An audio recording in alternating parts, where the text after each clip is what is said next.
Okay, so now finally we come to the last chapter in the Comprehensive Manual of Abhidhamma. In Pali, this is called Kammatthana Sangraha Vibhaga, which is translated the Compendium of Meditation Subjects.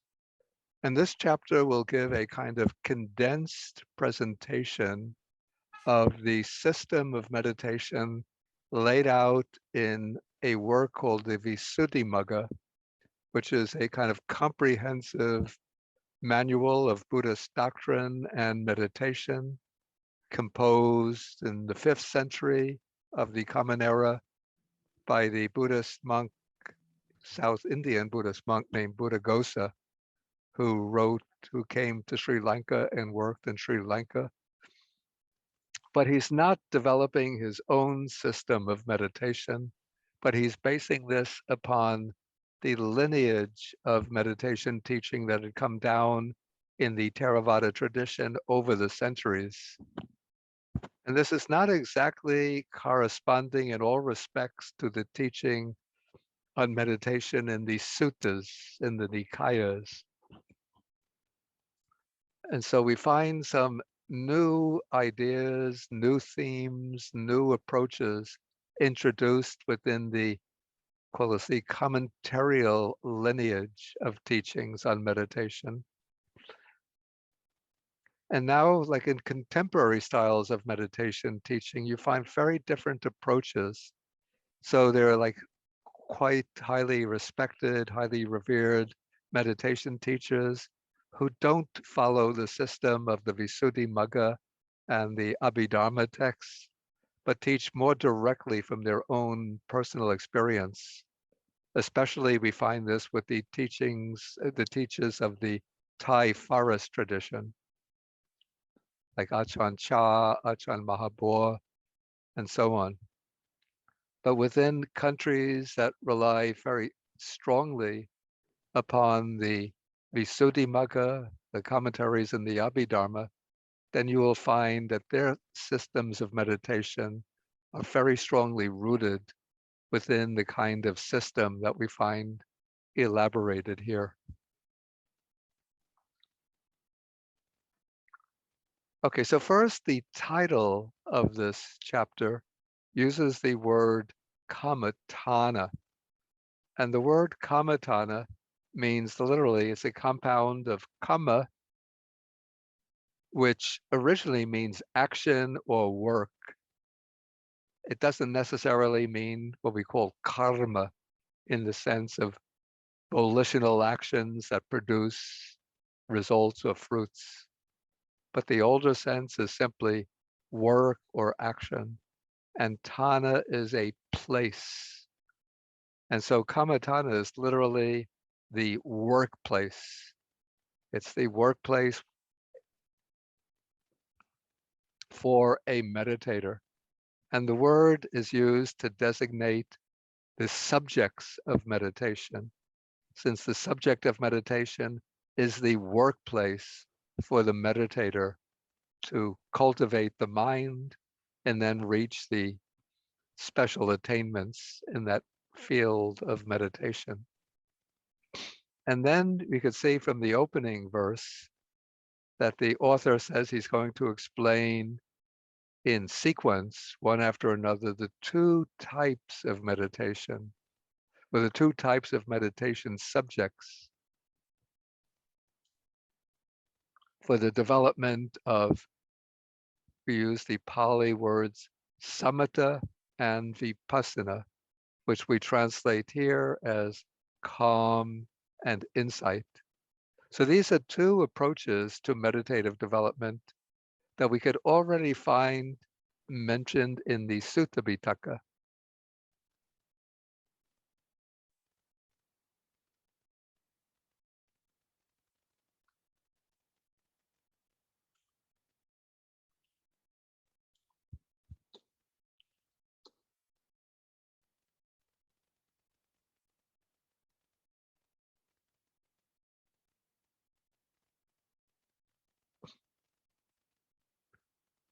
Yeah, so in this sutta,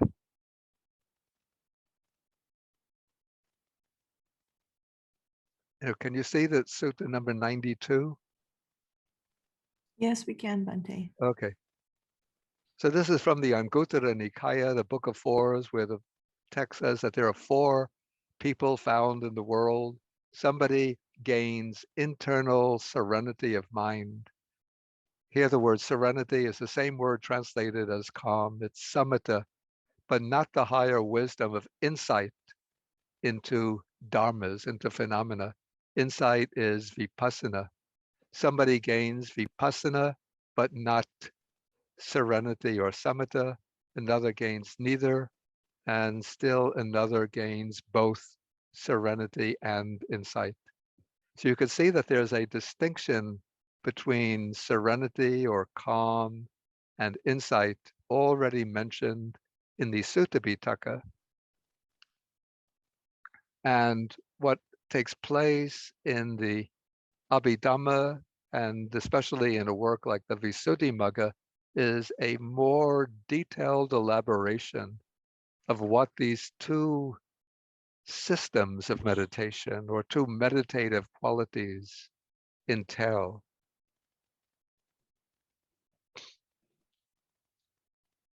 And so we have these two qualities that are to be developed in meditation: samatha or calm, and vipassana or insight.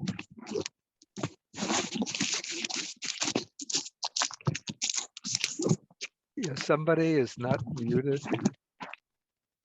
Okay. Okay, now the practice leading to calm meditation. First, let's say that the practice of samatha or calm meditation is intended to lead to the state that we call samadhi. So the aim of calm is samadhi, and the aim in developing insight or vipassana is panya.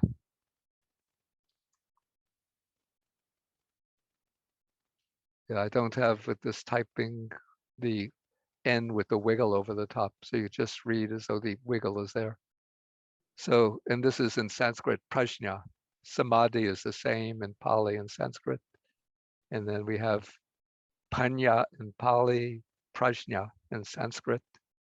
So concentration and wisdom. And the types of practice leading to samadhi, the types of practice of calmness meditation, were not unique to the Buddha's teaching. They existed in India from time immemorial, maybe going back centuries before the appearance of the Buddha in the world, and they still exist today in the Indian systems of meditation, practice today in the system of the yoga system of Patanjali aims at samadhi, and many of the Indian meditation masters are masters of samadhi. But the distinctive contribution of Buddhism to the field of meditation is the development of vipassana or insight meditation aimed at the arising of prajna or panya. And what is meant by panya is direct personal insight into the principles or truths discovered and proclaimed by the Buddha.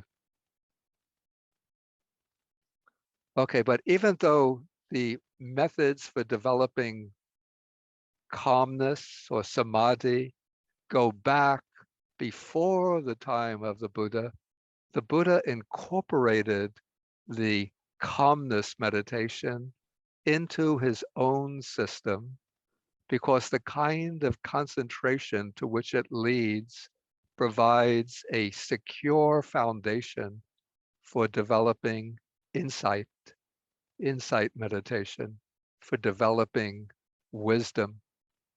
So sometimes the calmness meditation can be compared to the stand on which one places a candle, or maybe we could compare the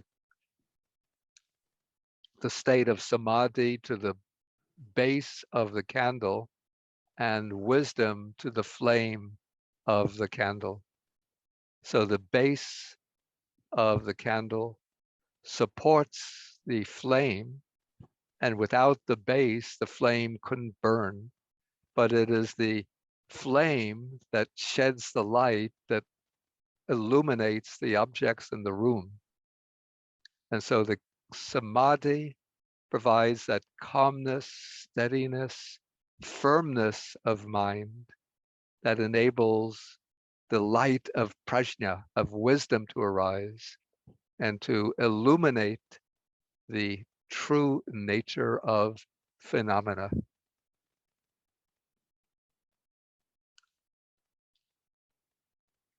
Okay, then some word explanation.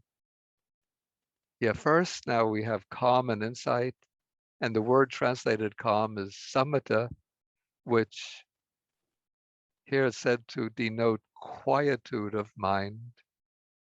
I don't quite think quietude is the sense. It's more calmness or peacefulness.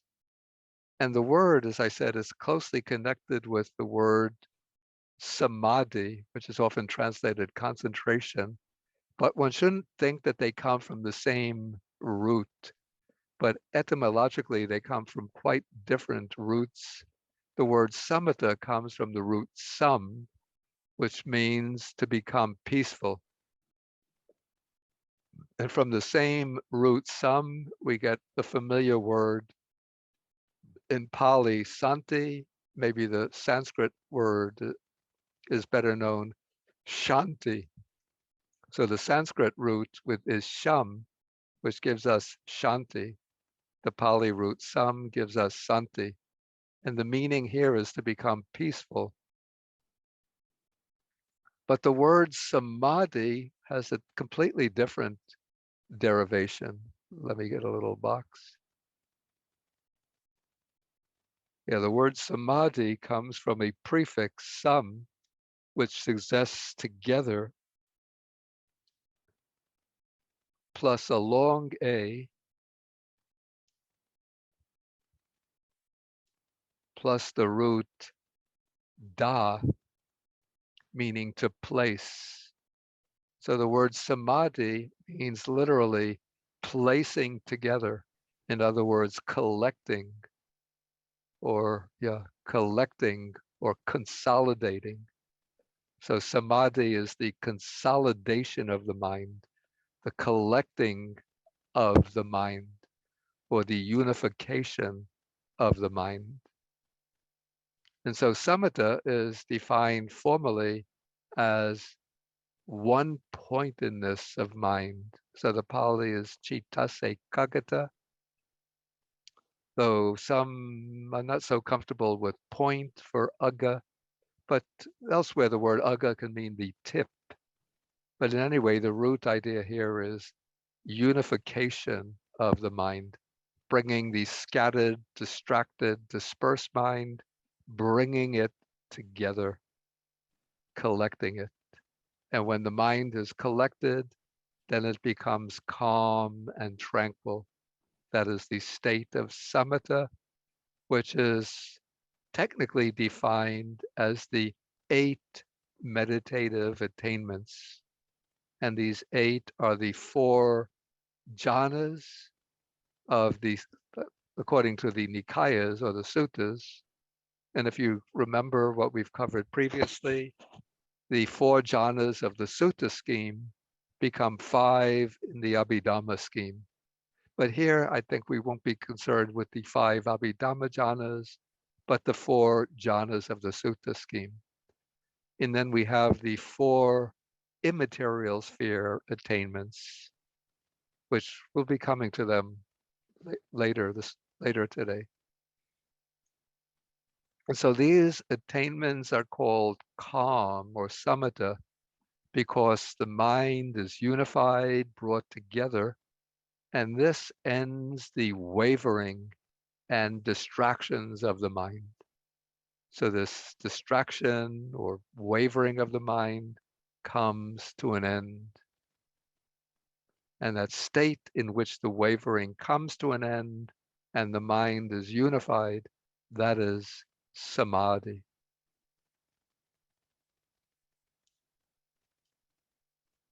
Okay, then the other word which designates a, let's say, a system of meditation practice or a mode of meditation practice is vipassana, which was usually translated insight.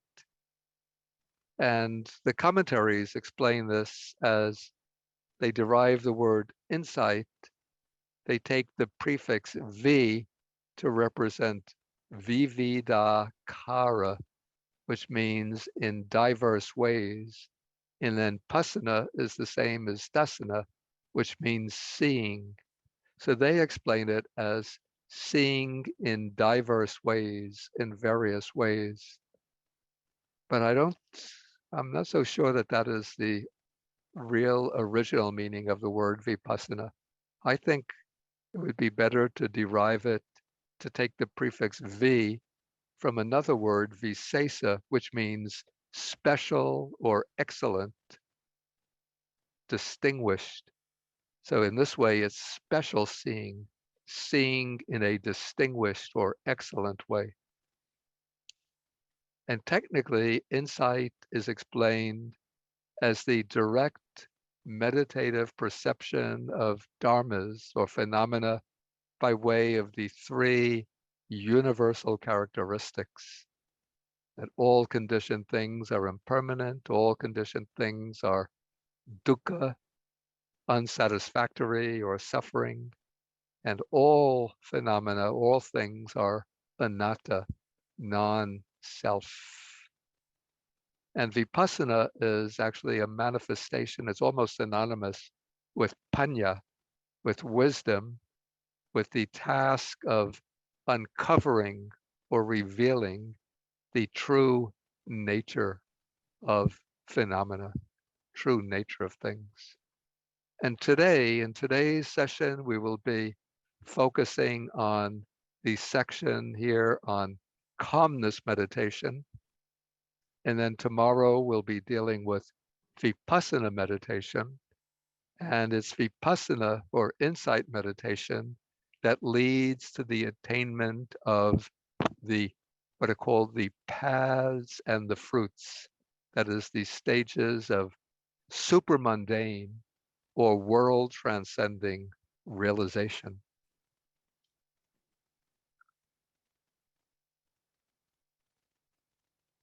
Okay, now the formulators of the commentaries have taken scattered teachings that are scattered throughout the Sutta Pitaka, and they've organized them into a very precise, comprehensive system, and also added elements which must have developed, emerged in the individual experience of the meditation masters during the early centuries in the development of Buddhism. So we have a very comprehensive and sometimes a very, very technically detailed treatment of meditation within the Theravada tradition, stemming, especially all collected in that work called the Visuddhimagga.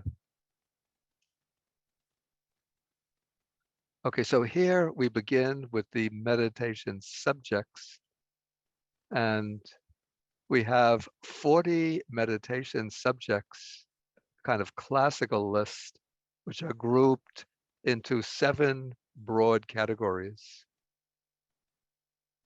So we have 10 kasinas, and I think we're going to, these terms are going to be elaborated in what follows.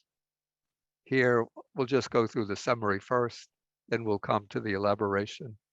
10 kasinas, 10 kinds of foulness, referring to the impurity.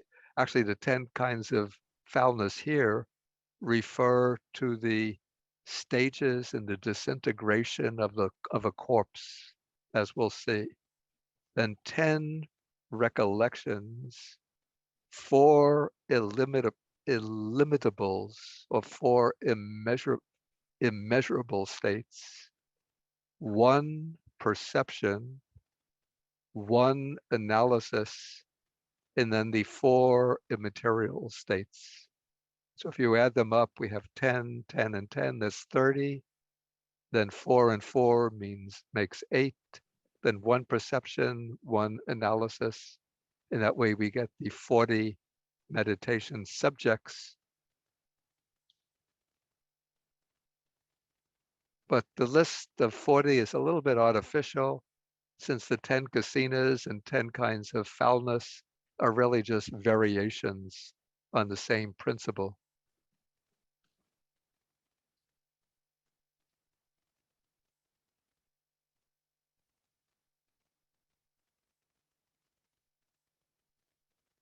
So to make sure that we have, we'll have this, the 40 subjects analyzed below.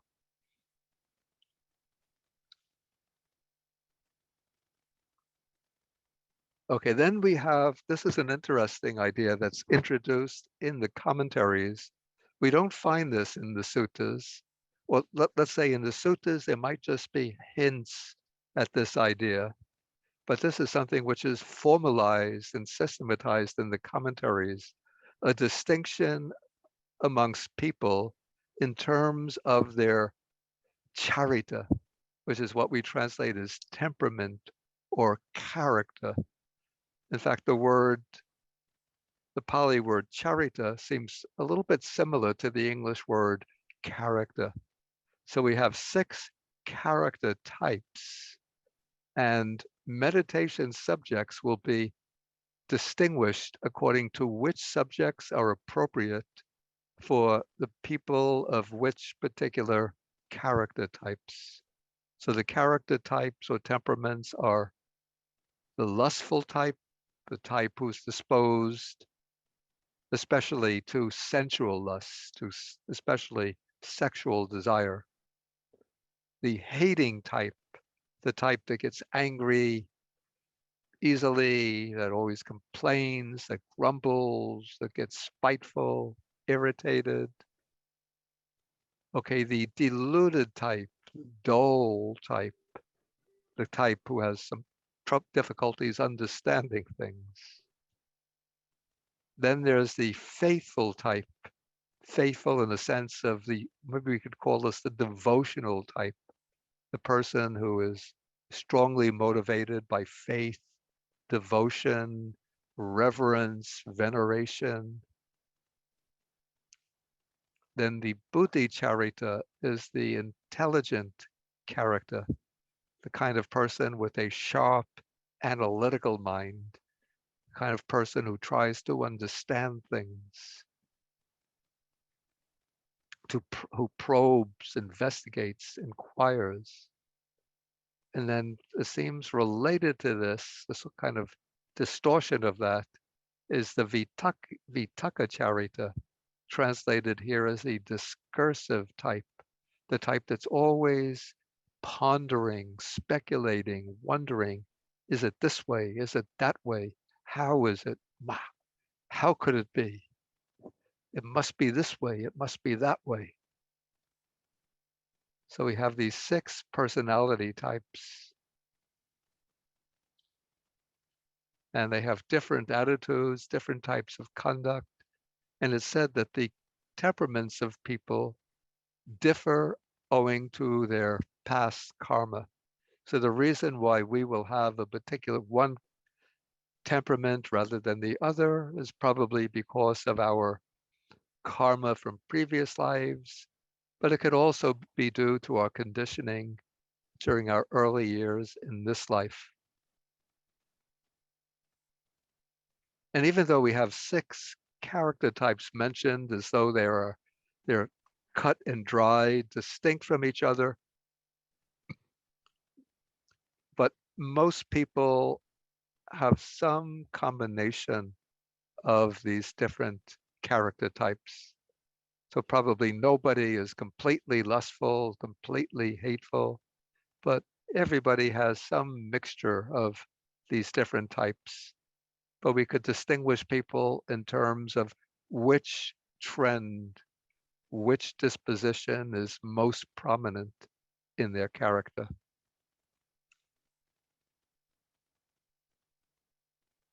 And what's interesting, the commentaries say that of the 6 temperaments, the 6 form pairs of a good type and a bad type, which are sort of opposed to each other.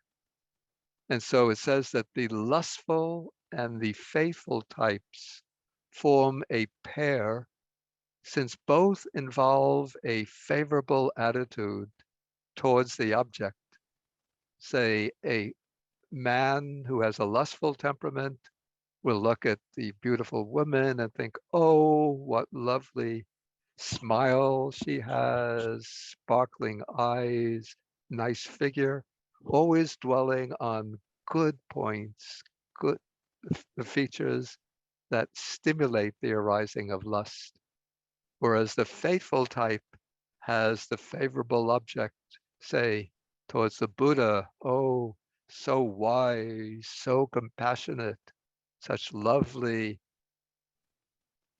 aura, and such peaceful, tranquil facial expression. So the lustful and faithful type form one pair. One is unwholesome, the other is wholesome. Again, the hateful and the intellectual temperaments form a pair. This may be a little more difficult to understand, since it's said that both look for faults. So the hateful person is one who looks at another fellow and says, I don't like the way he speaks. I don't like the way he walks. I don't like his ideas. I don't even like the way he smiles. Everything about the other person provokes anger, resentment, ill will. And the intelligent person uses wisdom to find the faults in things, that even though things seem to be beautiful and attractive, but when you look deeply into them, one sees that they are impermanent, defective, unsatisfactory.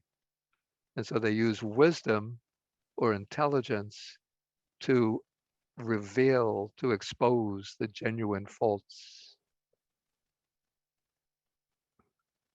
And then the deluded and the discursive temperaments also form a pair.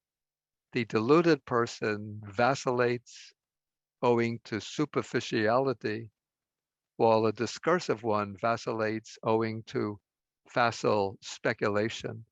Though both of these qualities are not so desirable, but still they form a pair.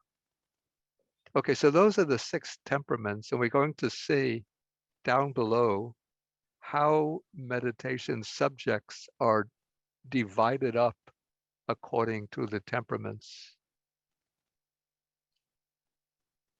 Then we have 3 stages in the development of calmness through the practice of meditation. We have what's called the preliminary development, access or upachara development, and absorption development, appana bhavana. So what's the distinction between these 3?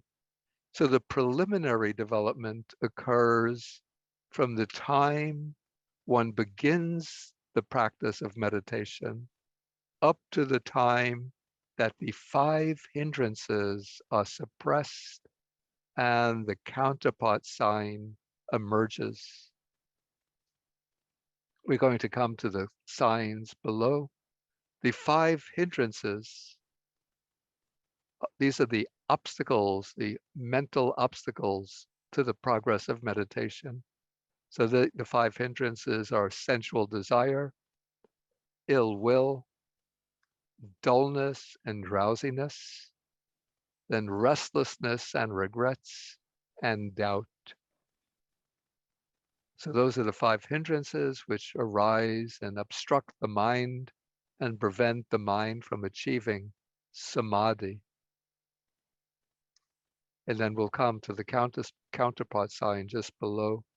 So preliminary, so that's preliminary development. Then access development occurs when the 5 hindrances are suppressed and the counterpart sign arises. And it endures from the moment the counterpart sign arises up to the time one enters into the process, culminating in the jhana. And then the stage of absorption development begins with the attainment of jhana, with the attainment of absorption. And this is the development that occurs at the level of the 4 jhanas or the 4 immaterial sphere attainments.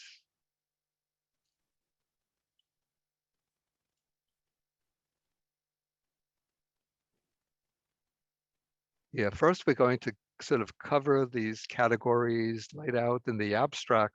Then we will sort of go back and look at the process of sequential development. Okay, here we have the signs, which are the word sign here we could say is the object of meditation. So we have the preliminary sign, then what is called the learning sign, but literally maybe we should call it the I think acquired sign would be better. Learning suggests something that you're learning, like studying, but rather this is something that one picks up or acquires. And then comes the patibhaga nimitta, the counterpart sign. Okay, the preliminary sign, this is the original object of concentration that one uses during the preliminary stage of practice. Then the acquired sign, this is a mental replica of the object perceived in the mind exactly as it appears to the physical eyes. So this is the sign when you can mentally visualize an object and see it with the mind's eye as clearly as you would be able to see it with the eyes open. And this idea seems to apply particularly, I would say, to the kasina object and maybe to the foulness object. And then it's said that the acquired sign or learning sign still has some defects, but the counterpart sign is a mentally visualized image of the object, freed of all defects. And it's said that the counterpart sign appears as if breaking out from the learning sign 100 times or 1,000 times more purified. It's said that the learning sign is like looking at the full moon when there is a layer of clouds covering up the moon. Mm-hmm. And the counterpart sign is like when the wind blows the clouds away, and then you can see the full moon in a cloudless sky. That's like the counterpart sign. I think we'll have more on this below. But first, we're going to look at in greater detail at the 40 meditation subjects.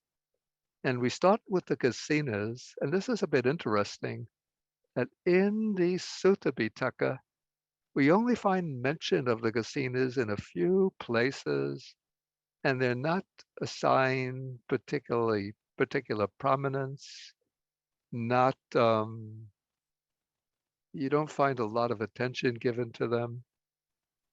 And it seems to me that the kasinas must have been objects of meditation that were used amongst the yogis in the pre-Buddhist period.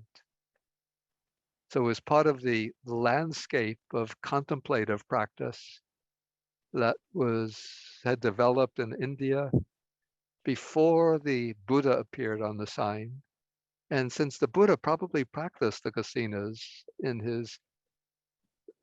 the period when he was striving for enlightenment, and he must have found them useful.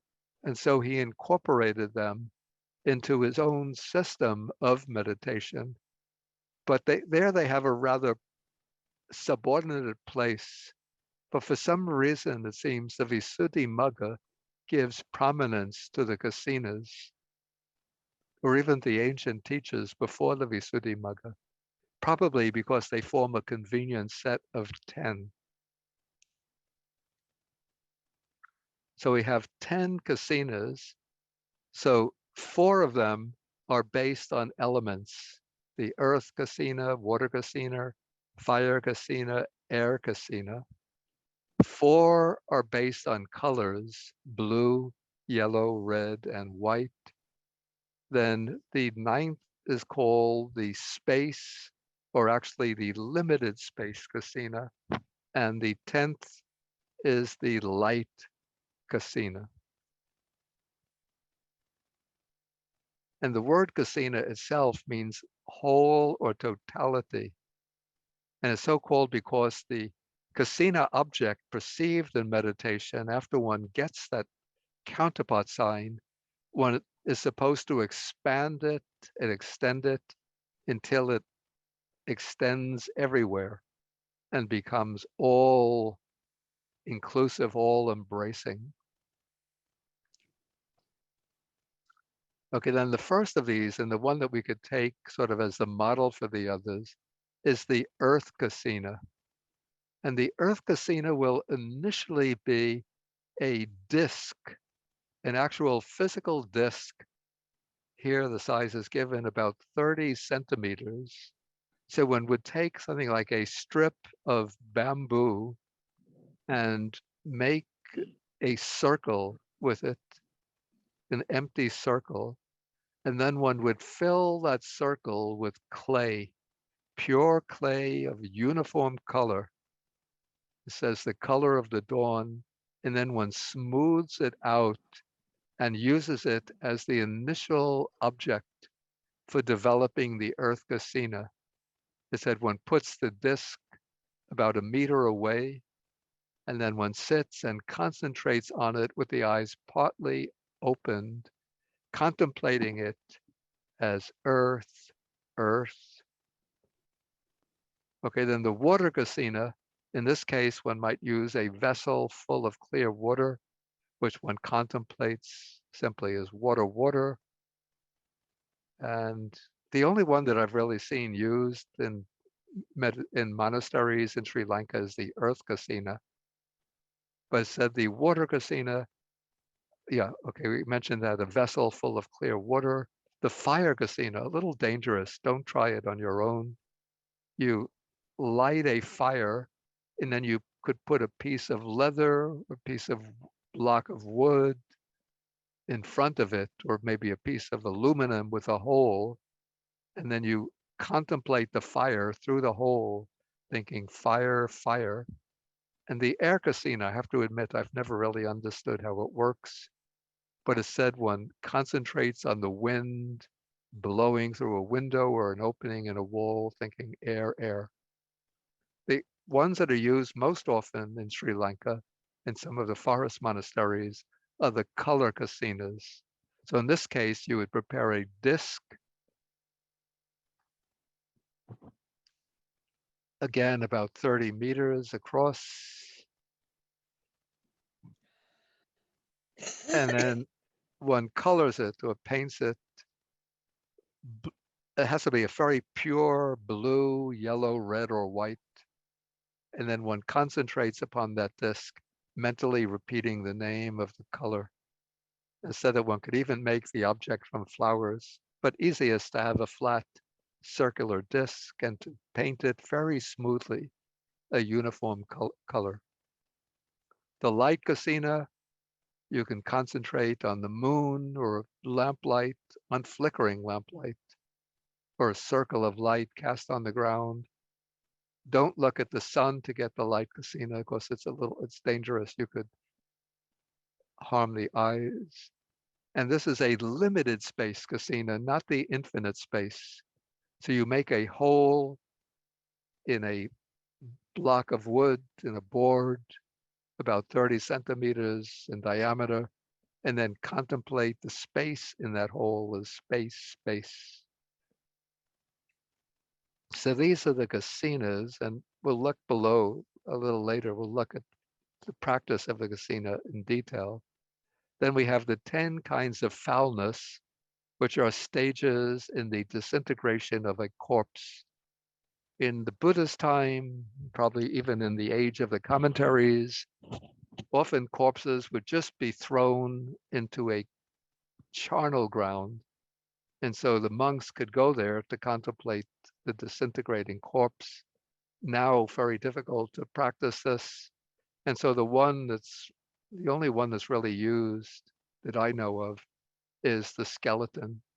And many monasteries and special meditation room will have a skeleton hanging from a cord.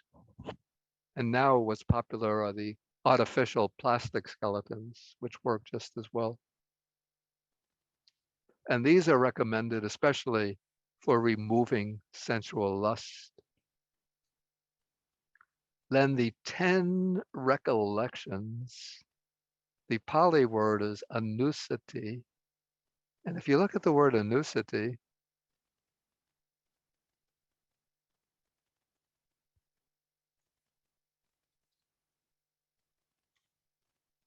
you see that it's composed from a prefix anu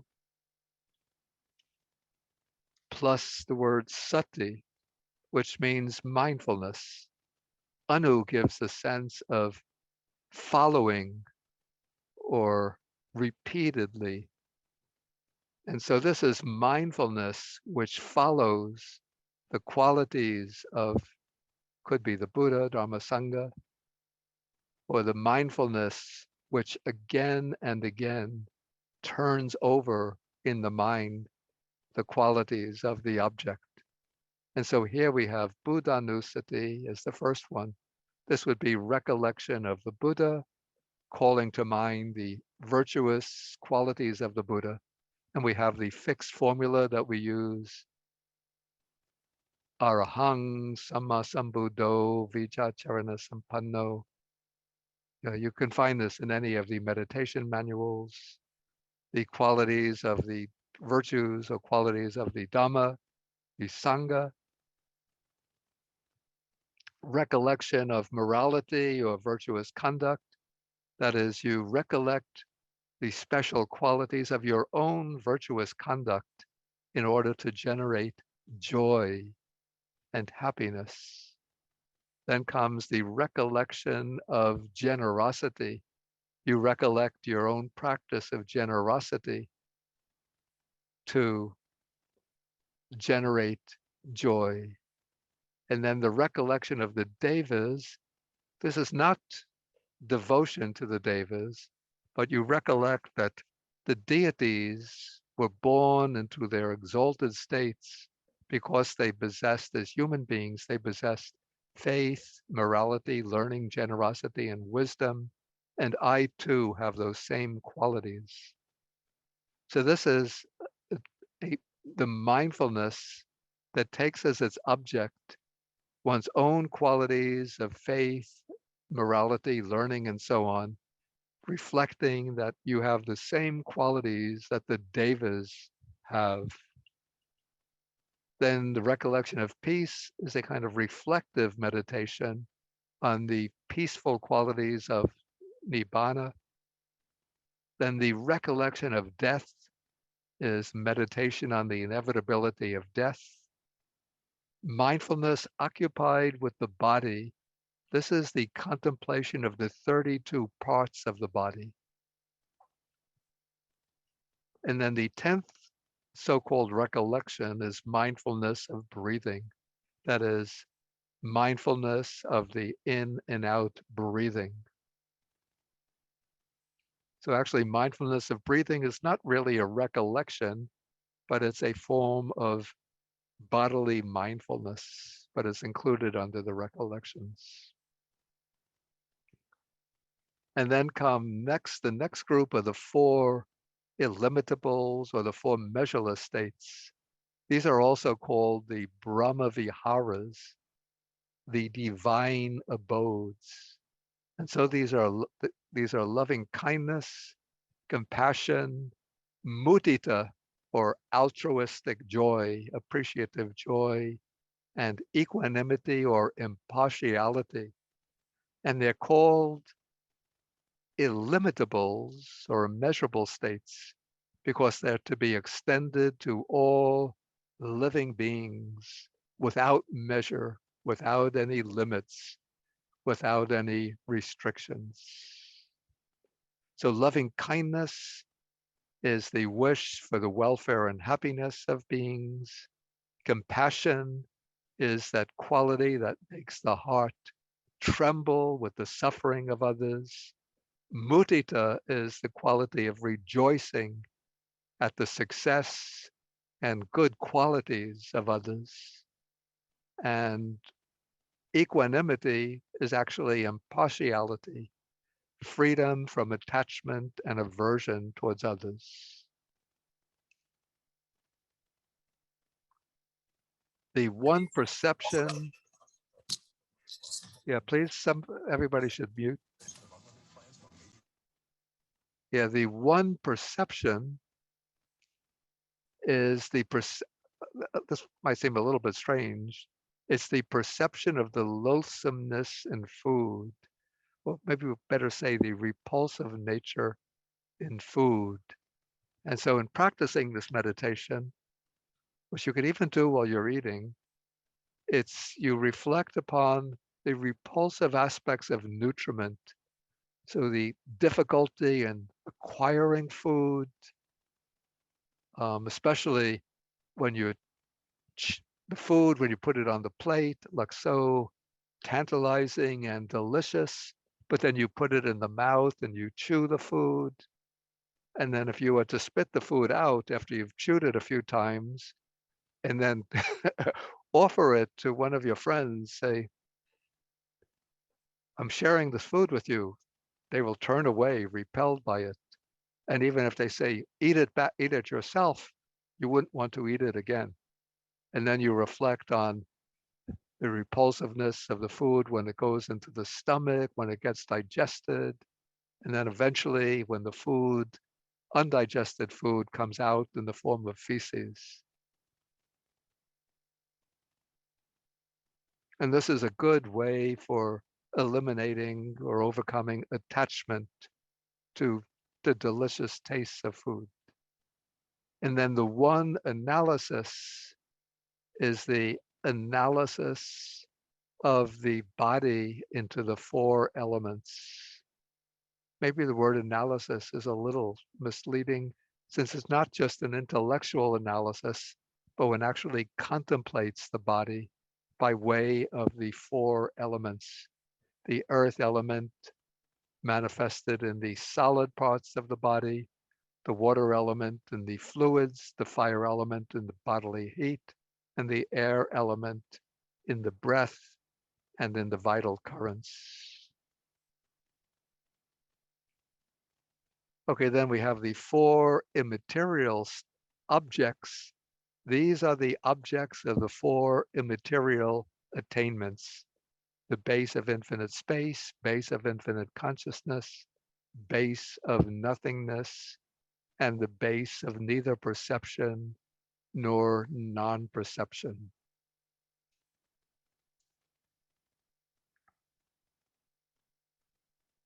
Okay, then the next section is called Analysis of Suitability. And this section is going to show us how the 42 meditation subjects are to be allocated or divided up by way of which subjects are suitable for people of which particular temperament.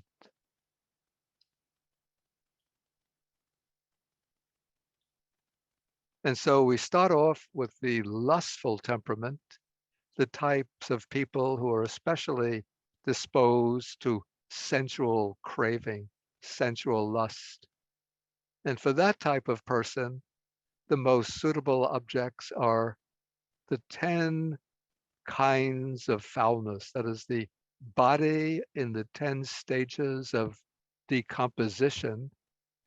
Of course, you start off with a body which might have been beautiful, very attractive, and then you see it undergoing this decomposition until, it starts to decay, decompose.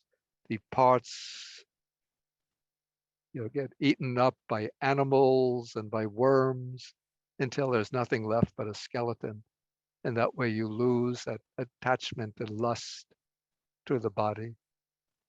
And then the mindfulness occupied with the body, that is a meditation on the 32 parts of the body. In fact, it's this one that's usually recommended, the 32 parts for those of a lustful temperament. Then for the person with a hateful or angry temperament, the most suitable meditation subjects, it's said, are the 4 immeasurable qualities.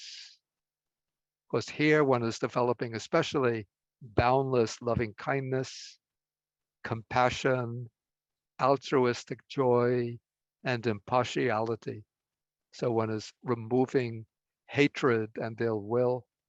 And then the 4 colored kasinas, probably because those colors have the effect of cooling off the flames of hatred and ill will. For those of a deluded and discursive temperament, it's said the best meditation subject is mindfulness of breathing. Then for one with a faithful or devotional temperament, the 6 recollections are recommended. And probably the one which is most popular in the Buddhist countries would be Buddhanusati, the recollection of the qualities of the Buddha. And we find this even in like Chinese Buddhism. The very popular meditation practice is Nianfo, recollection of the Buddha. Not so much Gautama or Shakyamuni Buddha, but Amitabha Buddha. So the 6 recollections. And then for the intellectual temperament, the most suitable subjects are said to be recollection of death, the peace of nibbana, the loathsomeness of food, and the 4 elements. And then a set of the kasinas, a wide one is best for the deluded temperament, because the deluded temperament, the mind tends to get confused and dull. And so having a wide kasina ensures that the mind can keep on the object, whereas the discursive temperament tends to roam and wander too widely. So they have to focus more closely. So for them, a small one is recommended. But even though, what I have to sort of add is that even though in the commentaries we find this way of assigning subjects according to temperaments, but what I found, living many years in Sri Lanka, in many different or several monasteries with meditation monasteries, generally the meditation subject most often assigned will be mindfulness of breathing for beginners, well, even for fairly advanced meditators. And since a lot of monks have problems with sensual lust, often a sort of a secondary meditation subject, the 32 parts of the body. And in order to soften the mind and promote a positive attitude, the meditation on especially metta or loving kindness, or sometimes all Brahmaviharas together. Even very seldom have I seen the Kasina meditations taught.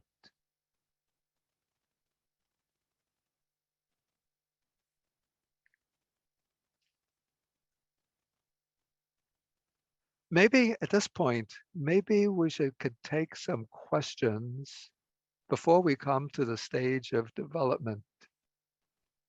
So I think, is Richard still sort of fielding the question box? He is, Bhante. And there are some. I am Bhante, yes. There are only 4 questions so far. Okay. The first is about this term samadhi. Yeah. There are many samadhis described in the North Indian Mahayana tradition Yeah. that's pretty much contemporaneous with the Vishuddhimagga. Is there a similar idea that there are many samadhis, or is it just one samadhi in the Pali tradition?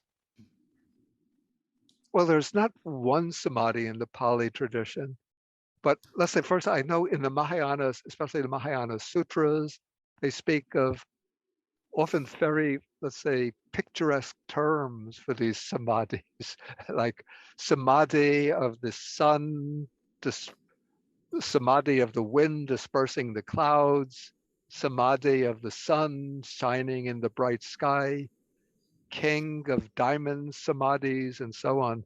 These very descriptive terms. In the Pali tradition, we speak of the samadhi, usually of the four. Actually, we're going to see this, I think, as we go on. There's the preliminary stage of samadhi called the preliminary samadhi, then access concentration up. This is the upachara samadhi, and then uppana samadhi is absorption concentration, which is distinguished by way of the 4 jhanas and the 4 immaterial attainments.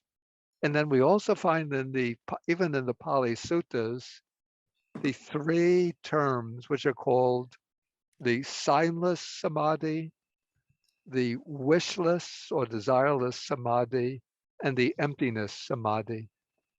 And those are like samadhis which are attained at the edge of the breakthrough to the world transcending attainments. But we don't find all of those highly diversified samadhis in the Mahayana sutras. I think, Bhante, just to clarify a bit more, in many Mahayana suttas, either the Buddha or one of the monks enters a samadhi, and then the teaching happens. It's almost as if it's a sort of prelude for the teaching. Yeah, I know that we find that in Mahayana sutras that the Buddha will enter into a samadhi, maybe like the lion's play samadhi. I think that's the one preceding the Lotus Sutra. And then he'll emerge from that samadhi and then give the teaching. Yeah, I don't recall in the Pali Suttas the Buddha, the text saying that the Buddha entered into such and such a samadhi, then emerged and gave the teaching. Thank you, Bhante. The second question is, are the 6 temperaments related to the 3 outflows?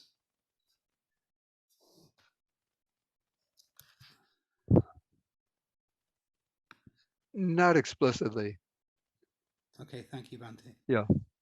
Third one, can the afterburn image of looking at the fire casino be called a nimitta?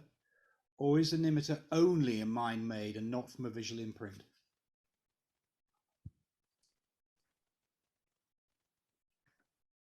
Yeah, the initial object, I think I already covered this, the initial object itself is a nimitta, but it's called the parikama nimitta. Yeah, here we have the 3 nimittas. So the preliminary nimitta is the original object of concentration. So say if you have the fire and you're focusing on the fire, then the actual fire itself as an object of concentration is the preliminary nimitta. But when it becomes inwardly visualized, then it becomes the learning sign or the acquired nimitta. Thank you, Bhante. Then there's a couple more have come in. Can the immaterial states be contemplated as objects for meditation, even if one has not yet attained them?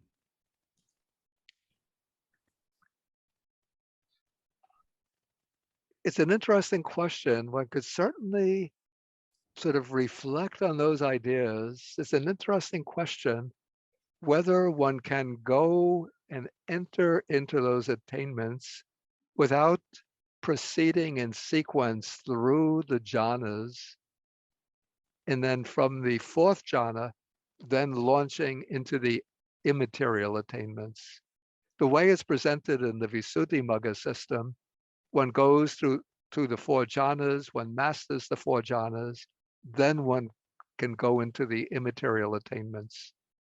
But it seems to me, just as a theoretical possibility, that one can maybe do a contemplation on at least the first 3 immaterial attainments and perhaps go directly into them without going through the jhanas. But that is a speculation on my part. There are a number of questions about breath meditation coming up. It's so stressed, I think. Did the Buddha recommend breath meditation as the best type of meditation to incorporate both shamatha and vipassana? He did praise the breathing, the practice of mindfulness of breathing very, very highly. And in fact, there's a sutta in which the Buddha goes into a retreat for 3 months. I think it's 3 months. Then when he comes out, he says, if anybody should ask what the Tathagata, what the Buddha was practicing during his retreat, you should answer that he was dwelling in the Tathagata's dwelling. And what is that Tathagata's dwelling? It's mindfulness of breathing, or the samadhi gained through mindfulness of breathing. So he did praise the mindfulness of breathing very highly. Thank you, Bhante. Then, if breath is a meditation object, is there a learning sign? And what is the counterpart sign? Breath doesn't seem like something you see with the physical eyes or as a mentally visualized. Yeah, you don't visualize something with the mindfulness of breathing, but when the mind becomes well concentrated on the breath at a particular point, then there arises a kind of light, which is initially, we could call this the initial stage, maybe we call that the preliminary sign. When it becomes more vivid, then we would call it the learning sign or the acquired sign. And then when it becomes extremely clear and vivid, then it then it, then it then it becomes the counterpart sign. Thank you, So you're not visualizing something, but an nimitta does arise based on focusing the breath at a particular point. There's a related question here. I had an experience of darkness with closed eyes meditation turning blue, first a dot and then spreading widely. Can a kasina object, i.e. blue, just arise without knowing about kasinas? Yeah. It can. Yeah. And then there's finally a question from me, really, but it's an interesting one, I think. And this is just for you to speculate, but in the tantric tradition, of course, there's generation phase meditation where you take an image and internalize it. Do you know if anyone has ever compared how that tradition has developed its idea of concentration with these kasina meditations? It seems to be quite parallel. Might be an interesting topic for somebody to write a master's thesis, or even with enough sources, a doctoral dissertation. But I don't know. I don't know of anybody who's done that yet. Okay. And then there's one more here. It says, Bhante, the 7 anusaya and the 6 temperaments are so similar. Could you please comment on the 2? The 7 what? Anusaya. Anusayas, I see. Yeah, there are some correspondences. Okay, the 7 anusayas, those are the latent defilements. So one is the raga, the kama raga anusaya. So that's the latent tendency to sensual lust. So that would correspond to the lustful temperament. There's the patiga anusaya, the latent tendency towards aversion. That would correspond to the hating temperament. Maybe the dittanusaya, the tendency to views, and might correspond to the vitaka. It would be from here. I would start to have to speculate. But certainly there's a tendency to conceit, not mentioned amongst the temperaments. a tendency towards craving for existence, not mentioned among the temperaments. So it's not a very exact, there is some correspondence, but not very exact. Thank you, Bhante. That's all the questions. Okay, so now we come to the section called Analysis of Development. So here we're going to find the distinction of the stages. This passage will distinguish which meditation subjects lead to which levels of achievement in meditation. So you can achieve the preliminary stage of development through all 40 subjects of meditation. 10 subjects of meditation will lead to what's called access development or access concentration, but not to absorption. Absorption means the jhanas. So these meditation subjects will lead close to the jhana level, but not to the jhanas itself. These are the 8 recollections from the Buddha, Dharma, Sangha, the first six recollections, the recollection of peace, and recollection of death. The one perception, that is the perception of the repulsiveness of food and the analysis of the 4 elements. Again, they lead only to access concentration, not to absorption. The other 30 subjects of meditation will lead to jhana, that is to absorption, but we'll find some distinction in terms of the jhanas to which they lead.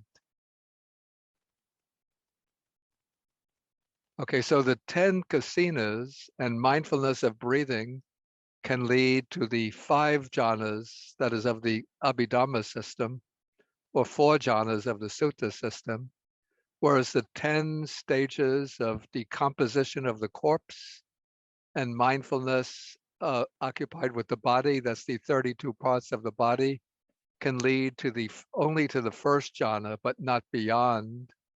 The first 3 illimitables, loving kindness, compassion, equanimity, loving kindness, compassion, altruistic joy, can lead to the 4 jhanas of the Abhidhamma system, or 3 jhanas of the Sutta system, whereas the 4th illimitable, equanimity, leads to the 5th jhana of the Abhidhamma system, or 4th jhana of the Sutta system. And the 4 immaterial states are the objects only of their respective immaterial jhanas. And the reason for this, the 10 kinds of foulness and the mindfulness occupied with the body, that's the 32 parts, require a fairly vigorous application of vitakka, that is, of the thinking process. And so they're incapable of leading to the jhanas higher than the first, which are free from vitakka.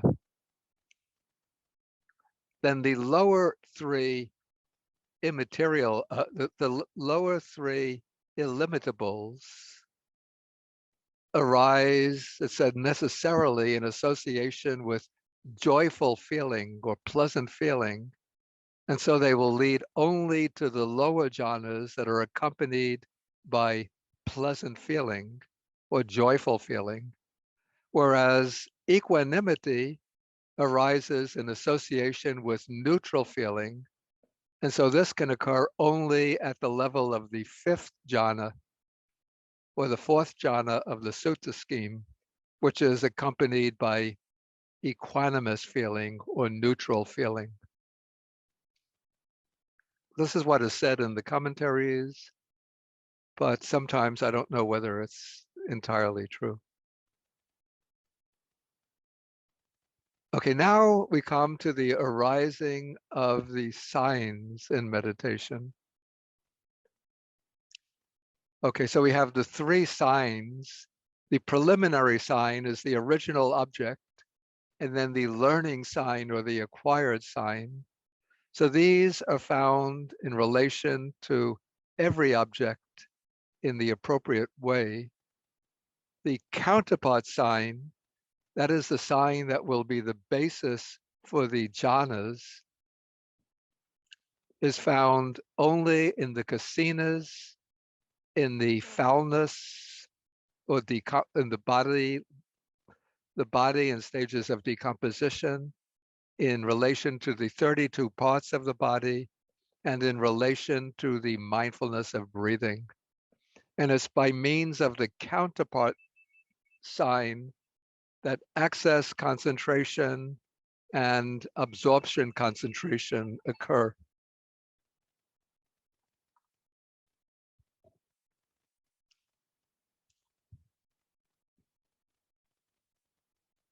Okay, now how the signs arise in the course of meditation. Yeah, first I'll do it by way of the Manual of Abhidhamma, then we'll look at the Visuddhimagga, which gives a more detailed presentation. Okay, so the beginner starts off with a particular, this is taking the earth kasina as the object. So we start off with this disc filled with clay representing the earth. So that physical object is called the preliminary sign. And then the meditation based upon that, where one is just focusing on, in this case, earth, earth, earth, that is the preliminary stage of development. Okay, then when the object has been thoroughly apprehended, well grasped by the mind, and it enters into the range of the mind just as if it were seen by the eyes, then it is called the learning sign, or I prefer the acquired sign. And then at that point, it's said that one has gained, that one has started to gain samadhi, that one is approaching samadhi. The mind is becoming concentrated.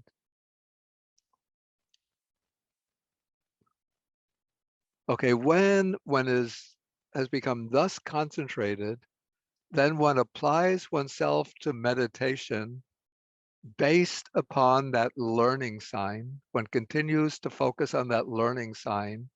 And as one does so, then an object that is the counterpart of that learning sign emerges and becomes well established and fixed in the mind. And that is called the counterpart sign. So it's an object in which the flaws or defects of the original object are absent, and it arises purely through the process of meditation. And now I want to go to the Visuddhimagga way of describing this, the process. Let me increase. Yeah, I'll just take some highlights of this. Is the text visible? Yes, Bhante. Okay. So this is chapter 4 in the Path of Purification. And we start off with section 27.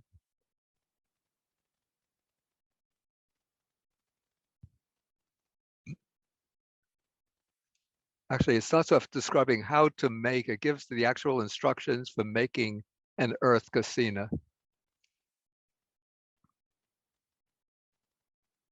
So he should make the kasina of clay, like that of the stream of the Ganges, the color of the dawn. And he shouldn't make it in the middle of the monastery where other people might see him, but go to a secluded place. Give some, we don't have to go into the detailed descriptions. It should be made the appropriate size. Then he sits down in a chair and places the kasina about 2.5 cubits, that's about the length of the arm away, and then focuses on that kasina disc.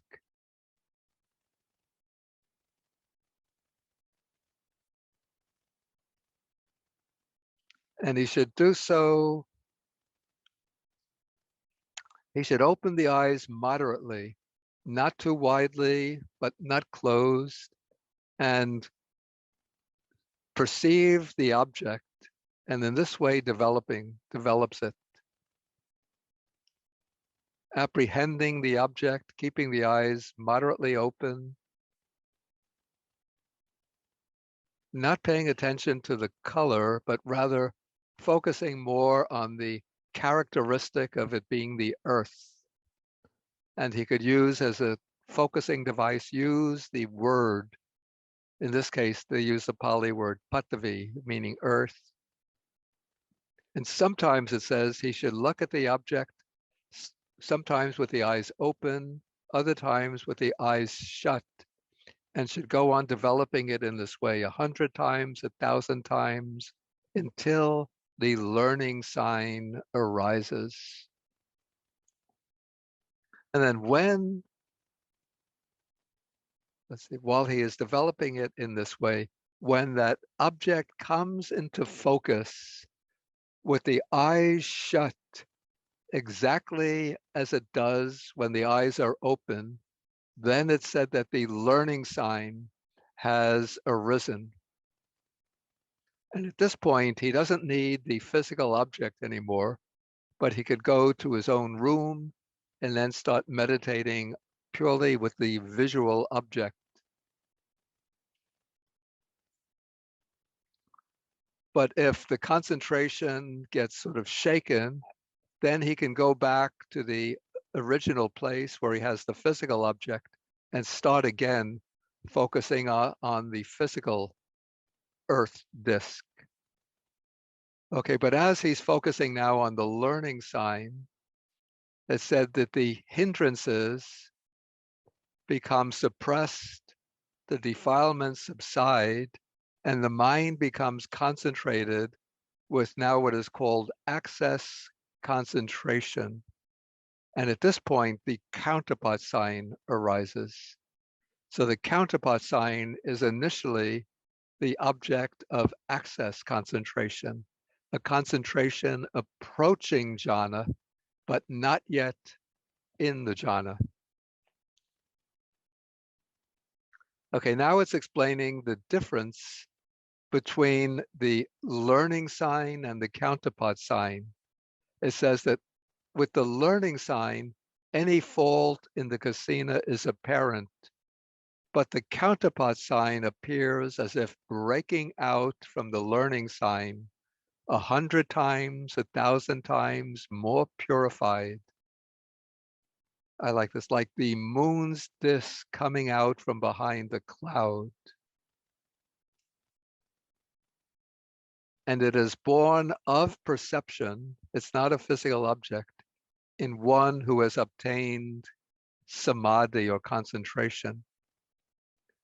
And so at this point, with the arising of the counterpart sign, it's called patibhaganimitta. The mind is now concentrated in access concentration. It's getting close to jhana, but not yet in jhana. And the jhanic state is called absorption concentration. In Pali, appana samadhi. And so what is the difference between access concentration and absorption concentration? So the mind becomes concentrated on the plane of access by the abandoning of the 5 hindrances, and on the plane of obtainment or absorption by the manifestation, or let's say the full strength of the jhana factors. And so the difference between the two kinds of concentration is this, that the jhana factors, they're present even in access concentration, but they're not yet strong enough to plunge the mind fully into absorption on the object. And so it said that because the jhana factors are not strong, so when one attains access, the mind makes the object, the nimitta, its object, but then it falls back into the life continuum, the bhavanga. So this is like a young child who is lifted up and stands on its feet and maybe starts to walk a few steps, but then it falls down. But in the case of absorption, the factors are strong. And so when the mind gets into absorption, then it can continue in the state of absorption indefinitely, even it says for a whole night and a whole day, just as a healthy man can stand and walk even a whole mile without falling down.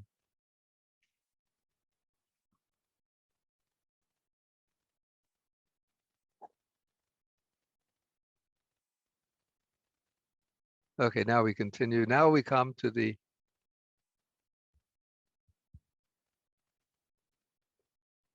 attainment of jhana.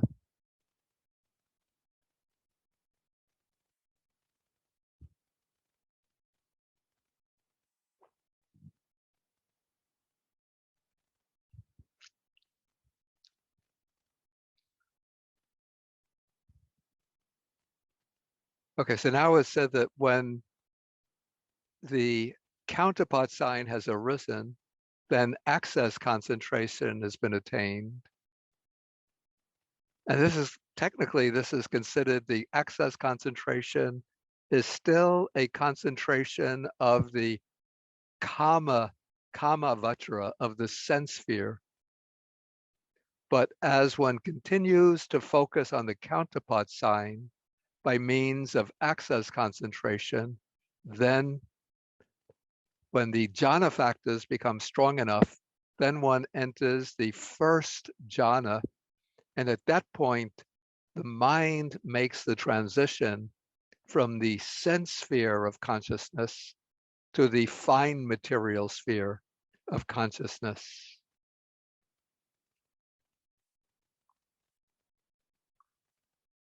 And then it said, following this, one masters the first jhana by way of 5 kinds of mastery. I'll come to this in detail a little bit later. And then one strives to abandon the grosser factors and to arouse and strengthen the subtler factors. And in this way, one progresses into the second jhana and then goes still higher according to one's ability.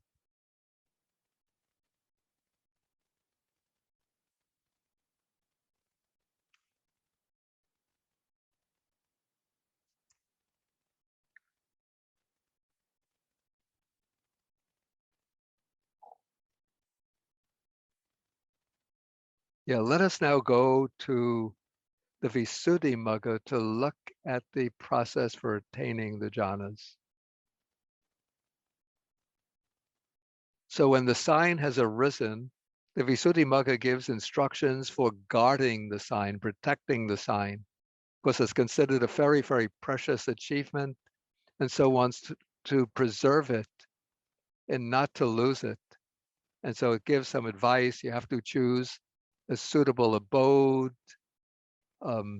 right speech, associate with the right kind of people, eat suitable food, have a congenial climate, maintain the right posture, and so on. And then there are various skills to develop, skills to practice, to develop the ability to enter absorption. We won't go into these details here. I just wanted to take the process for entering the jhana.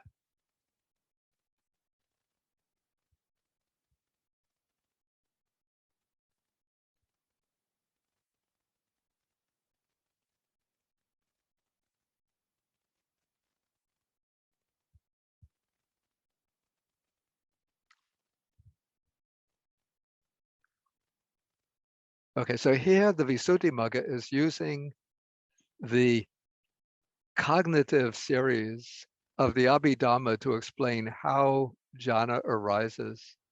So when the meditator is guiding the mind in the way described and preserving the sign, the object, then at a certain point the knowledge arises, now I will achieve absorption.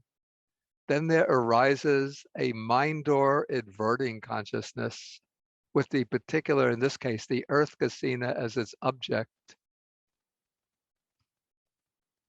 And then come 4 or 5 jhavanas based on that same object. And the last of these is a jhavana of the fine material sphere. That is, one jhavana occurs at the level of jhana. So it's said with the first attainment of jhana, the mind will enter the jhana only for one mind moment, one fleeting mind moment. Then it comes out and back to the bhavanga. So these 4 or 5 jhavana moments, we're taking the model with 5 jhavanas. The first is called preliminary work, because here the mind is still doing the preliminary work for absorption.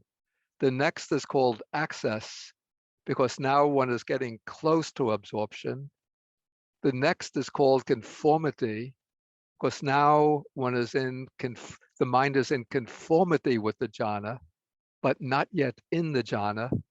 The next is called change of lineage, because one is rising up from the sense sphere level of consciousness into the fine material sphere level of consciousness. And then the 5th in the series is the actual absorption, moment of absorption, the moment of jhana.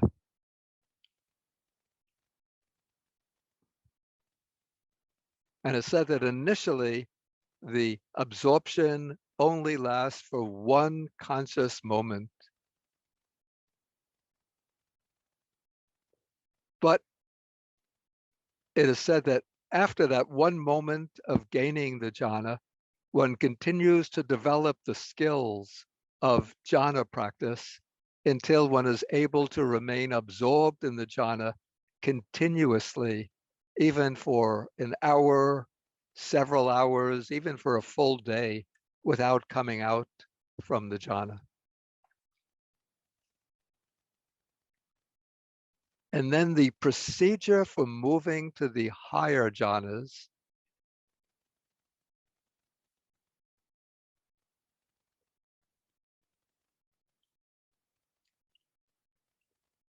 okay, what one has to do first, after one attains the first jhana, is to gain a certain kind of mastery over the jhana. And there are 5 kinds of mastery, which are explained in more detail in the Visuddhimagga, chapter 4, section 131. The first is mastery in adverting, where one can, after coming out from the jhana, one could turn the mind to the factors of the jhana. Whatever factor one wants to focus upon, the mind will focus upon it. Then there's mastery in attainment. That's the ability to attain the jhana quickly and easily without any struggle. Then mastery in resolution is the ability to remain in the jhana for a predetermined length of time. So if you want to stay for 1 hour, one will stay in the jhana for 1 hour. If you want for 2 hours, you're in for 2 hours. Then mastery in emergence is the ability to come out from the jhana quickly and easily. And then mastery in reviewing is the ability, after you emerge from the jhana, you look back upon it and review it and realize the experience that you went through within the jhana. So after one gains these 5 kinds of mastery, then what one does is to review the faults in the first jhana. That the first jhana is faulty or defective because it contains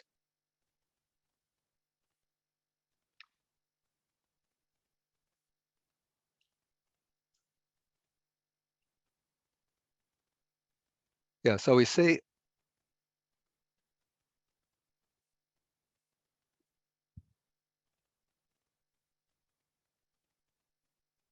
hmm,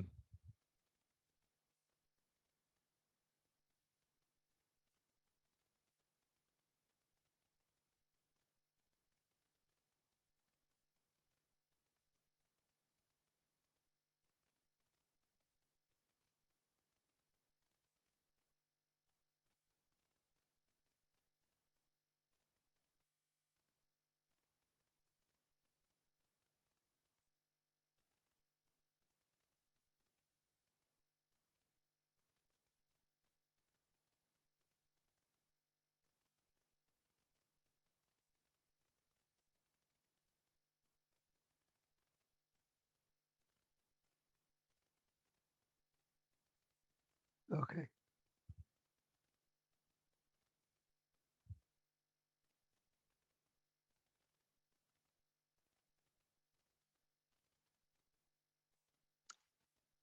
Yeah, so here we have the sutta passage on the four jhanas.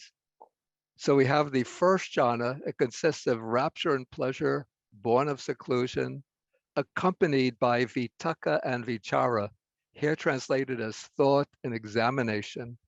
So after you attain the first jhana, you look back upon it, and then you consider that vitaka and vichara, thought and examination, or applied and sustained thought, are coarse factors, gross factors.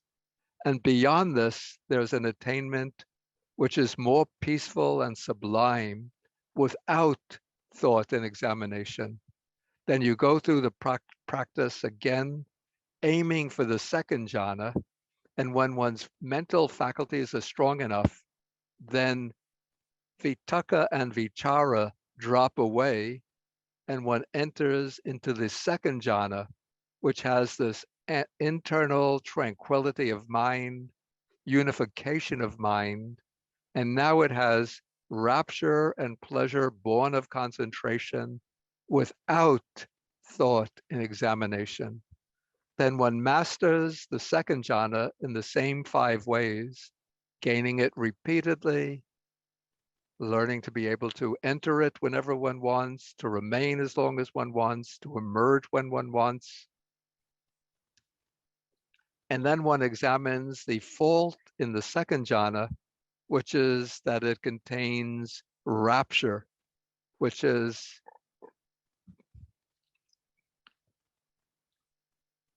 it has an element of excitement in it, which is a coarse factor. And one thinks of the third jhana in which rapture is absence. And again, one makes the effort to concentrate the mind.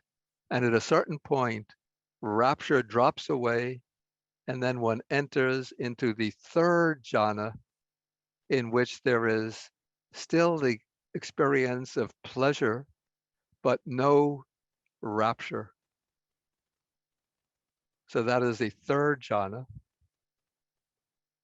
And then after mastering the third jhana, one reviews it, and then one sees the fault in the third jhana is that pleasant feeling is present. And pleasant feeling, even though it's pleasant, but it's still sort of close to attachment. It has a little bit of a flavor of attachment in it. And there's another state, a higher state, in which the pleasant feeling is replaced by a peaceful, neutral feeling. And that is the fourth jhana. And so then one continues the effort to focus the mind. And when the faculties are mature enough, then one enters the fourth jhana, in which one abandons pleasure and pain, in which there's no more joy and dejection, but one has neither painful nor pleasant feeling, and the purification of mindfulness by equanimity. So those are the stages of the 4 jhanas. And then beyond the 4 jhanas are the meditative absorptions of the fine material sphere. Beyond the 4 jhanas are 4 higher attainments of the immaterial sphere. These are the formless attainments. And so here, I'm not going to go through this in detail, but we have the four formless attainments are the base of the infinity of space, the base of the infinity of consciousness, the base of nothingness, the base of neither perception nor non-perception. So these, the four jhanas and the four formless attainments, are the 8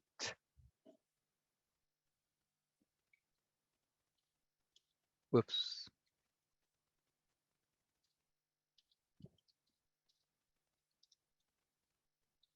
So these are the 8 attainments of samatha, of calm or tranquility. And they are also these stages of samadhi. But the important point to remember, even though the Buddha included these stages within his system of meditation, the ideal, sort of the goal for the Buddhist practice of meditation is not to master samadhi as such, but rather to gain liberating insight or wisdom. So the stages of samadhi are useful, desirable, wonderful, beautiful, sublime, insofar as they can serve as the basis for developing panya,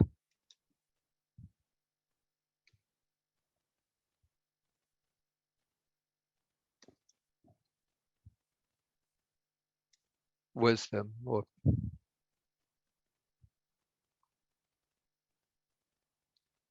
prajna. And that is to be achieved through the practice of insight meditation. And that's what we'll be taking tomorrow. Okay, so now maybe we can take some questions.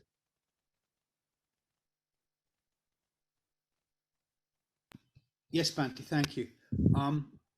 There are a number of questions that have come through. Yeah. The first one just relates to the before the break. Is there a relationship between the different temperaments and the elements? Can Bhante give any references for understanding the relationship further? Between the temperaments and the material elements? Yeah, and the elements. Um, That's the question. Yes, just the yeah, elements. yeah, I haven't seen any relationship posited between them. Okay, thank you.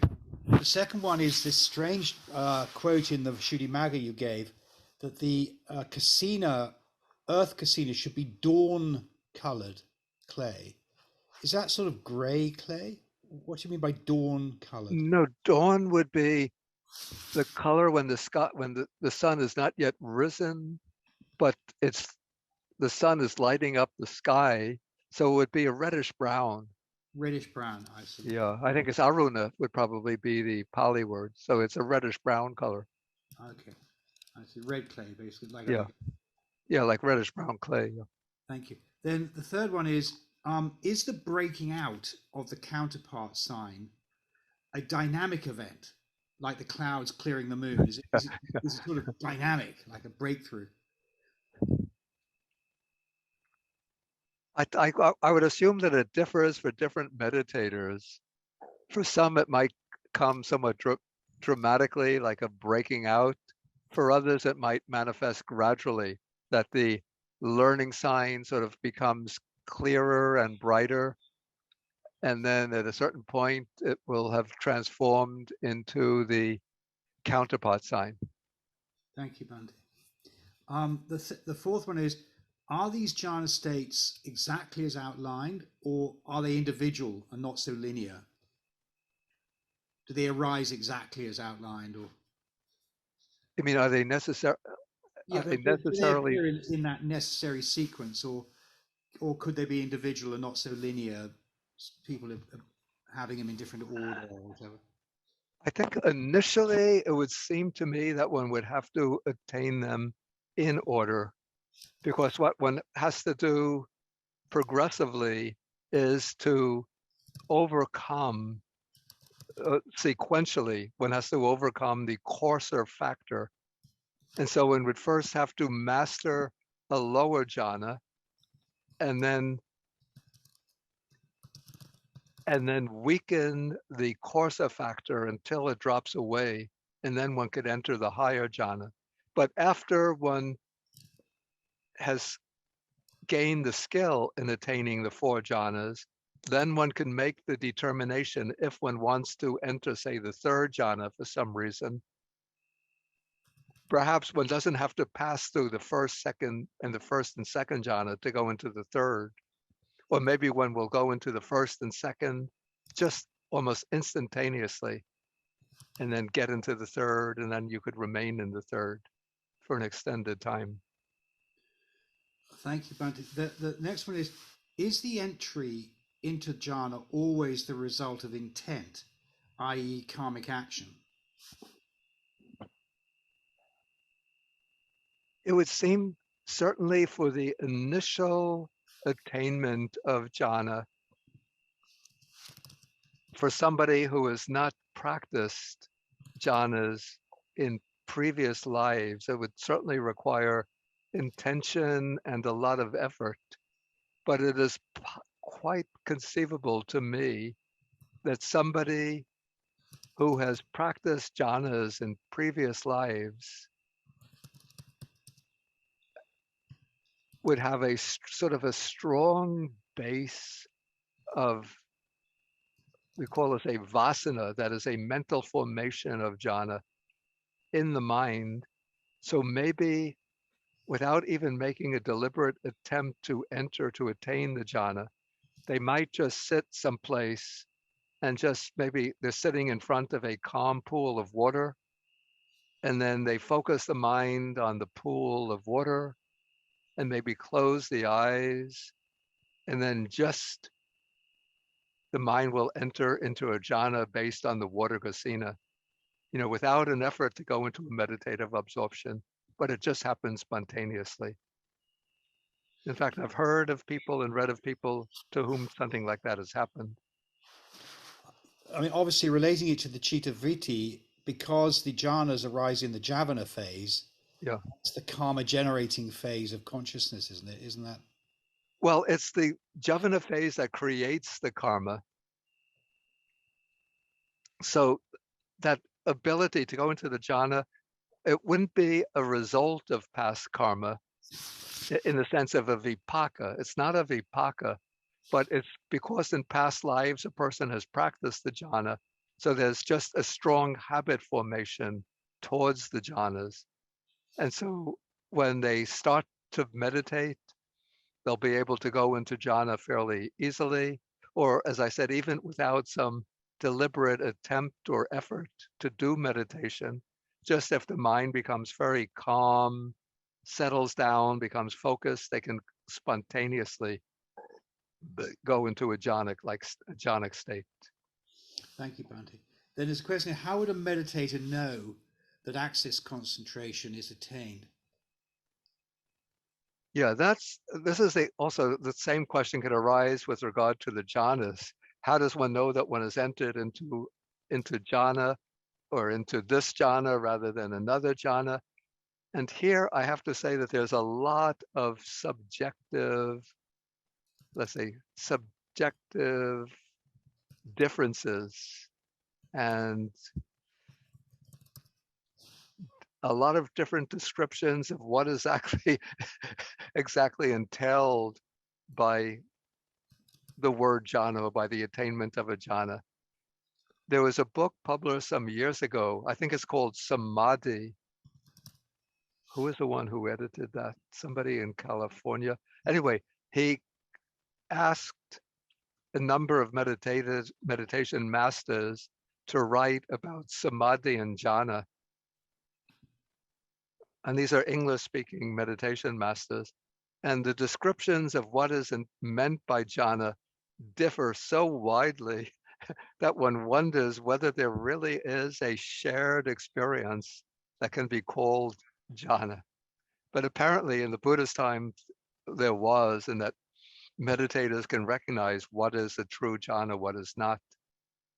But nowadays there seem to be different standards, whereas Like one person will describe, oh, I attained jhana, and he'll describe what he experienced. And then another meditation master will say, oh, what he's describing is not real jhana, but that's just the preliminary stage to jhana. Yeah, so there's a lot of difference in opinions about what is an actual jhana or not. Thank you, Bhante. And of course, there's also Shayla Catherine's books, Wisdom Wide and Deep, etc. There are a number of books that have come out recently. That Yeah, Shaila Catherine is learned under Pa Auk Soyador, who yes, follows very strictly the Visuddhi Magga model of practice and of jhana. So he has probably the most stringent and rigorous criterion for true jhana attainment. yes, and then there's Lee Brassington's book, of course, as well. So there are a number of come out recently. Okay, Bhante. Going on. Forgive me. Here we are. Is rapture a physical phenomenon? Piti. Yeah, it's a mental experience, but it has physical, let's say, physical repercussions. So it's felt through the body, even though it's a state of mind, a mind of intense delight, exhilaration, joy, but it's felt through the body. So that they say that this is in the Visuddhimagga, they make the distinction. The Visuddhimagga makes a distinction of 5 levels of piti or rapture. So at one level, a piti is able to cause like goosebumps on the body. At another level, it causes like felt vibrations to go through the body. And it's said that at the highest level, it could even cause the body to levitate and go through the air. Okay. So a story is told in the Visuddhimagga of a young girl. They were living in Anuradhapura. This would be in ancient times, and her parents went to attend a religious ceremony at the great stupa at Anuradhapura, the ruined Velisaya, and they told their daughter to stay at home. But the daughter looked out in the distance and saw the ruined Velisaya illuminated by lamps. And then she made that the object of her meditation. And then she started to experience piti or rapture went through the body, and her body levitated and traveled to the air and descended in front of the ruined Velisaya. So when her parents arrived there, they were astonished to see that their daughter was at the ruined Velisaya ahead of them. Those were the days, Bhante. Those were the days. There's another question here. In the description of the 4th jhana in the Visuddhimagga is called the purification of mindfulness by equanimity. Yeah. Is mindfulness another translation of samadhi? No, mindfulness represents the word sati. Sati. Yeah. This is the word that's always translated as mindfulness. The same word is in satipatthana or anapanasati, mindfulness of breathing. But so why should the 4th jhana be called the purification of mindfulness by equanimity, not samadhi by equanimity? I mean, it's slightly strange. Well, we could also say it's a purification of samadhi because of the presence of equanimity. Okay. I don't know why, actually, why sati is singled out. Because it's the same in the Eightfold Path, where you have right concentration, right mindfulness, not right concentration, right vipassana. I mean, it's kind of like, or is that again a misunderstanding of the translation or something? No, the translation is correct. It's purification of mindfulness through equanimity.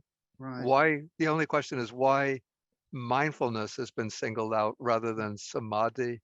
Yes. I don't know, actually. But certainly it is a very purified state of samadhi. And it's purified as a samadhi is purified because equanimity has become very, very powerful there. Thank you, Bhante. Then the final question is about a meditation for temperament. For a dour or depressed temperamental state, is there a meditation that gives uplifting or joy? I would say for those who are disposed towards depression, dejection, discouragement, probably the best meditation subjects, if a person has strong, or at least potential for strong faith and devotion, recollection of the Buddha would be a recommended meditation. And also the metta bhavana, the meditation of loving kindness, would be the best meditations. Thank you very much. And Bhante. certainly a person like that should avoid the meditation on decomposing corpses, the meditation, the recollection of death. Yeah, those should be definitely avoided. Thank you, Bhante. There's one more question, if I may. We're running a little over, but Yeah, it's okay. could access concentration arising from the breath appear as a bright, sparkling image as opposed to a bright light? Say again. Could access concentration based on breath meditation appear as a bright, sparkling image as opposed to a bright light? It would seem a bright, sparkling image would be a bright light. I think so as well. I guess maybe the idea is there an image associated with it? Yeah, look, I could just get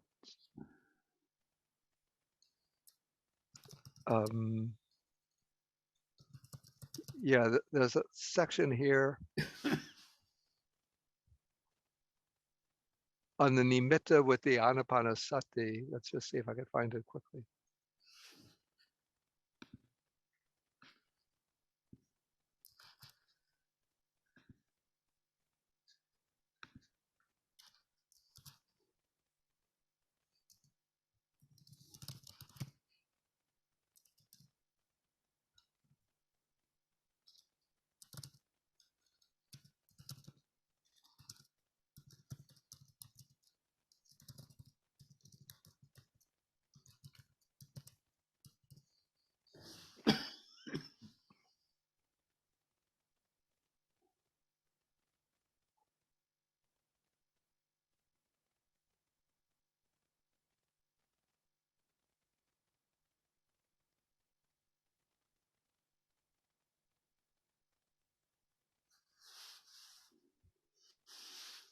Oh, okay, I think it's number, okay, this is 214. So when he does so in this way, practicing, the sign soon appears to him, but it's not the same for all. And so some say that when it appears, it does so to certain people producing a light touch, like cotton or silk cotton or a drought or a draft.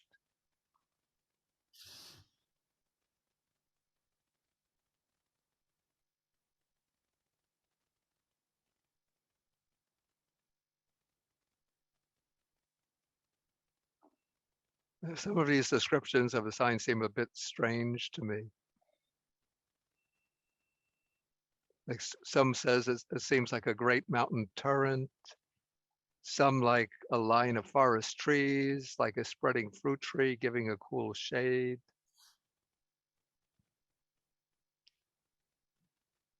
But I think usually it appears as some kind of, we would say either a light, a ball of light, or a bright sparkling image. That would be the usual way the sign appears. Okay, is that any further No, that's questions? it, Bhante. Thank you so much. I'm going to hand back to Wangmo now so we can sign off. Okay, so we continue tomorrow. Then tomorrow we come into the development of insight meditation and the attainment of the paths and fruits. Wonderful. Thank you so much, Bhante. We'll see you all tomorrow again at 10 o'clock Pacific Standard Time. Thank you. Okay, and that will be 1 o'clock, 1 o'clock. p.m. on our Eastern time. Yes. Okay, so thank you everybody for joining us.